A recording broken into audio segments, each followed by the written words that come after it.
বিশ্বকাপে আর্জেন্টিনার জয়ের অপেক্ষায় ছিলেন কোটি ভক্ত। তবে সেই অপেক্ষায় ব্যক্তিগত হিসাবও মেলাচ্ছিলেন অভিনেত্রী পরিমণি, কারণ আর্জেন্টিনা জিতলেই নাকি আবার বিয়ে। সেমিফাইনালের আগে ফেসবুকে পরিমণি ঘোষণা দিলেন আর্জেন্টিনা বিশ্বকাপ জিতলে তিনি আবার বিয়ে করবেন। পোস্টে ছড়িয়ে পড়তে সময় লাগেনি। কিন্তু মাঠের খেলায় যখন আর্জেন্টিনা পিছিয়ে, তখনই পরীর মনেও নেমে আসে হতাশা। ফেসবুকে লিখলেন, বিয়েটা করা হইল না মনে হচ্ছে। ভক্তরাও তখন ধরেই নিয়েছিলেন বিয়ের পরিকল্পনা বুঝিয়ে আপাতত স্থগিত। কিন্তু ফুটবল যে 90 মিনিটের খেলা। ম্যাচ ঘুরে যায়, জিতে যায় আর্জেন্টিনা। আর জয় নিশ্চিত হতেই পরিমণিরও বদলে যায় সুর।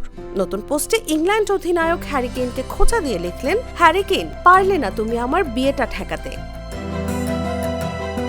এক ম্যাচেই তাই বদলে গেল সব সমীকরণ। পরিমণির বিয়েও আর আটকে রাখতে পারলেন না হ্যারি কেইন। তবে কবে, কাকে আর কিভাবে, সেই উত্তর অবশ্য এখনো রহস্যই রেখে দিয়েছেন এই অভিনেত্রী।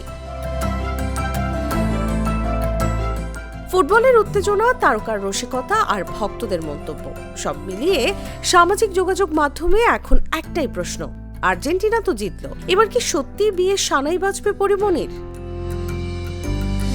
নিউজ ডেস্ক, জাগো নিউজ।